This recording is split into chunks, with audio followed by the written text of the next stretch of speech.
Pemirsa, apa kabar? Saya Santina akan membawakan Warta Berita PTS tanggal 23 Mei. Seiring dengan meningkatnya jumlah pekerja migran di Taiwan, kasus perselisihan antara pekerja dan pemberi kerja juga bertambah. Tahun lalu, Departemen Ketenagakerjaan Kota New Taipei menerima pengaduan dari 3.767 PMA dan berhasil memperjuangkan hak premium PMA sekitar 30 juta dolar Taiwan.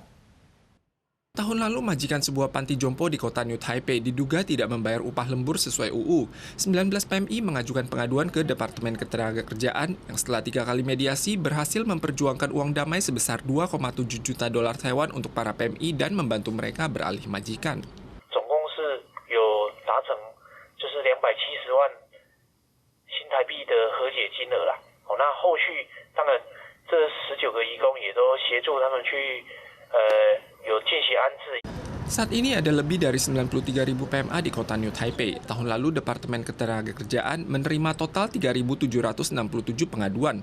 Di antaranya 3 sengketa utama mencakup layanan agensi, manajemen pekerjaan dan kehidupan, serta upah. Mereka berhasil memperjuangkan total sekitar 30 juta dolar Taiwan hak premium PMA sepanjang tahun. 第一个是中介服务，就是可能移工认为中介服务不佳。那第二个是可能雇主在生活管理方面，可能就是有一些不当。 Dari Januari hingga Maret tahun ini, kasus sengketa antara PMA dan majikan juga meningkat secara signifikan. Program implementasi koordinator sengketa PMA akan diterapkan per 1 Juli tahun ini untuk membentuk sistem koordinator profesional dalam membantu penyelesaian sengketa ketenagakerjaan antara kedua belah pihak. Jika mengalami masalah terkait, PMA dapat menghubungi saluran bebas pulsa 1955 untuk konsultasi. Dipengaruhi front cuaca yang mendekat, 7 kota dan kabupaten di wilayah Miauri ke utara diguyur hujan lebat dan mengakibatkan banjir di banyak lokasi. Banjir di distrik Luchu, Taoyuan mencapai setengah ban mobil dan ada pohon tumbang di distrik Songshan, kota Taipei yang menimpa seorang pengendara motor. Untungnya, tidak sampai mengancam jiwa. Sebuah pohon di distrik Songshan, Taipei tiba-tiba tumbang. Seorang pengendara sepeda motor wanita berusia 30-an tahun tidak dapat mengelak dan tertindih pohon. Untungnya ia tidak mengalami bahaya fatal setelah dilarikan ke rumah sakit. Insiden serupa terjadi di Peitho. Pohon di sisi tanggul tumbang pada pukul 10 menimpa 2 mobil. Untungnya tidak ada yang terluka. Hujan lebat juga turun di Taoyuan tanggal 22 malam akibat dampak front cuaca. Luchu Nanshan Road dibanjiri air setinggi 1 ban dan sederetan motor di sisi jalan terendam air. Kantor pemeliharaan aksesori jalan segera mengutus petugas untuk menyedot air dengan membuka lubang got. Lalu lintas 2 arah kembali normal setelah jam 11 malam.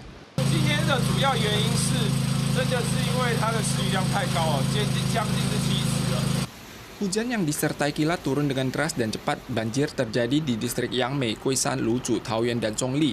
Di Luchu ada cabang pohon yang menyentuh kabel listrik menyebabkan pemadaman listrik pada 2.000-an rumah tangga dari pukul 9 malam dan baru menyala kembali pukul 10 malam. Hujan deras menyebabkan bencana sporadis berkelanjutan di berbagai tempat. Untungnya tidak ada korban jiwa dan cedera. CWB masih mengeluarkan peringatan hujan lebat untuk semenanjung Hengchun dan kawasan pegunungan Kabupaten Miaoli hari ini. Warga harus tetap memerhatikan keselamatan saat berada di luar.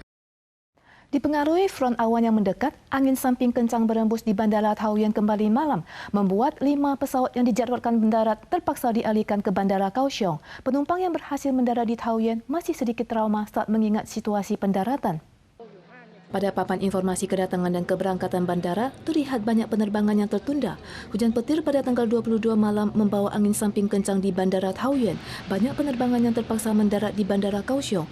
Penumpang yang berhasil mendarat di Taoyuan merasa bagaikan naik roller coaster saat mengingat kembali saat-saat mendarat. Penerbangan IFA Air BL238 dari Jakarta yang dijadwalkan mendarat di Taoyuan meminta untuk beralih mendarat di Kaohsiung karena hujan petir dan angin samping. Selain IFA Air, 5 penerbangan lainnya juga beralih mendarat di Kaohsiung karena faktor cuaca. Biro Cuaca Pusat atau CWB memperkirakan intensitas Taifun Mawar akan berubah dari skala menengah menjadi skala kuat pada hari esok. Sudut belokan Taifun menuju utara saat mendekati Taiwan akan menentukan pengaruhnya terhadap Taiwan. Saat ini masih terdapat banyak ketidakpastian. Situasi akan lebih jelas setelah hari Rabu. Taifun Mawar yang berjarak 3 km dari Taiwan adalah taifun nomor 2 tahun ini. Taifun skala menengah ini diperkirakan akan terus menguat. Prediksi pergerakan taifun dari mancanegara masih konsisten barat daya utara dalam 5 hari, tetapi pergerakan selanjutnya apakah akan menuju utara atau barat terdapat pendapat yang berbeda. Taifun Mawar tidak banyak berpengaruh pada cuaca Taiwan pada minggu ini dan baru akan mendekat setelah Sabtu tanggal 27 yang juga mungkin bergerak menuju Pulau Luzon atau Selat Pasi atau mungkin berbelok ke utara menuju Jepang. Pakar cuaca mengingatkan taifun yang penuh ketidakpastian ini akan berkembang menjadi skala kuat saat mendekati Taiwan dan akan menimbulkan gelombang panjang di sepanjang pesisir. Statistik menunjukkan kekurangan tenaga kerja di Taiwan setidaknya akan mencapai 400.000 orang pada tahun 2030. Keperluan perekrutan talenta asing semakin mendesak. Kementerian Pendidikan menyebut bahwa siswa asing termasuk siswa Tionghoa perantauan yang berhasil tinggal dan bekerja di Taiwan melalui sistem evaluasi beberapa tahun terakhir telah mencapai 5.000 orang atau 50% dari jumlah siswa yang datang per tahun. Siswa asing dari India ini tidak hanya fasih berbahasa Mandarin, namun juga perwakilan lulusan cum laude beasiswa Taiwan. Ia mengambil master dalam manajemen bisnis internasional. Setelah lulus, ia berencana menetap di Taiwan dan bekerja di sektor industri elektronik. 如果要办工作签证，我们要打勾，所以至少的话需要70分。所以如果我觉得在台湾的话，我们会中文，我们是学士毕业，然后我们还有其他的简单的条件，我觉得应该可以留下来在台湾。 Siswi asal Inggris yang datang ke Taiwan untuk belajar bahasa Mandarin ini sangat menyukai keragaman bahasa di Taiwan.